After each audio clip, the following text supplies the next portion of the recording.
Hi friend, I am Sonu Verma. Welcome to my channel. आज हम पढ़ने वाले हैं दिल्ली सल्तनत पार्ट 2। जिसने भी पार्ट 1 नहीं देखा है तो इस वीडियो की डिस्क्रिप्शन में जाए, वहाँ से लिंक मिल जाएगी।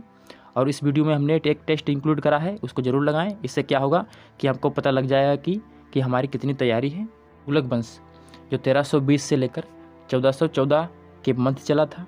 इस डायनेस्टी के फाउंडर का नाम गयासुद्दीन तुगलक था, जिन्होंने 1320 से लेकर 1325 तक शासन किया था।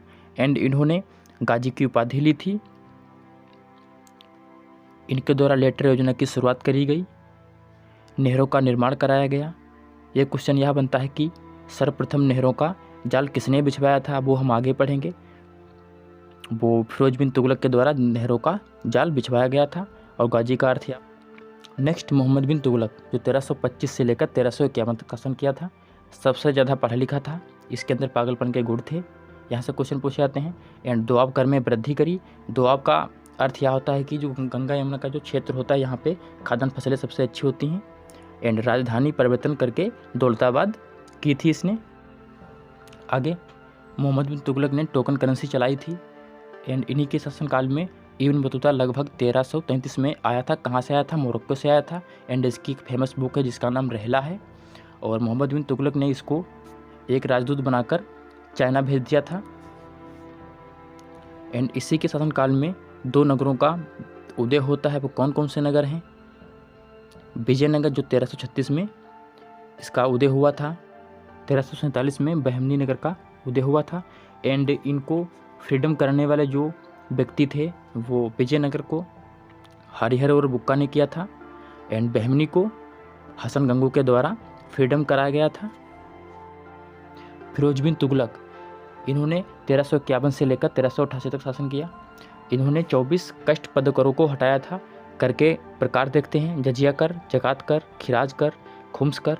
जजिया कर गैर मुसलमानों से लिया गया टैक्स, जकात कर मुसलमानों से धार्मिक कर, खिराज कर लगान भूमि कर, खुम्स लूट के माल का हिस्सा। यहाँ से क्वेश्चन पूछे जाते हैं। नेक्स्ट वंश सैयद वंश जो 1414 से लेकर 1451 तक चला था। इसके फाउंडर का नाम खिज्र खान था।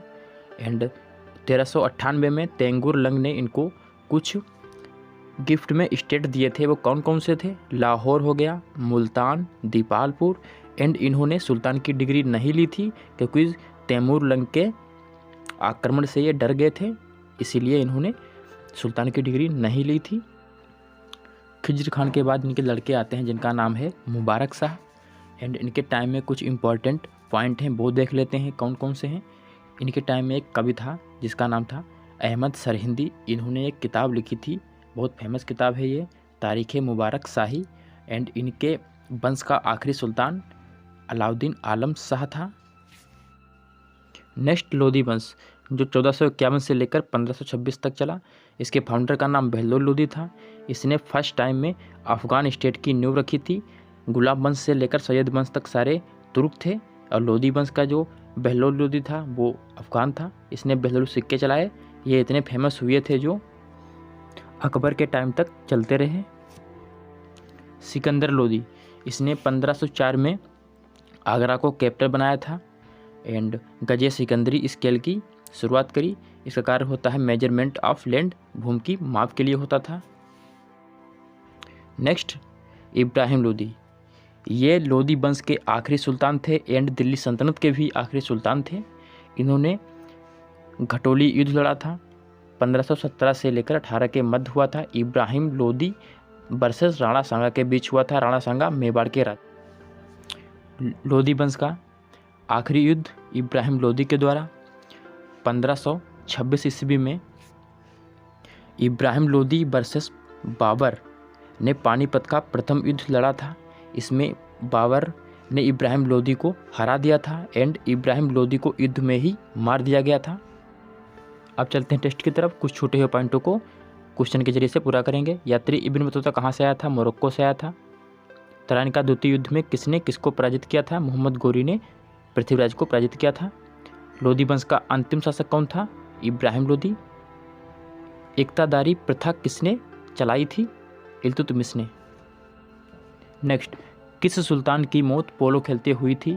आंसर, कुतुबुद्दीन ऐबक की हुई थी। नेक्स्ट क्वेश्चन, दिल्ली सल्तनत की दरबारी भाषा क्या थी? आंसर फारसी। आगरा नगर की स्थापना किसके द्वारा की गई थी? आंसर सिकंदर लोदी के द्वारा 1504 में की गई थी। रजिया सुल्तान किसकी बेटी थी? आंसर इल्तुतमिश की।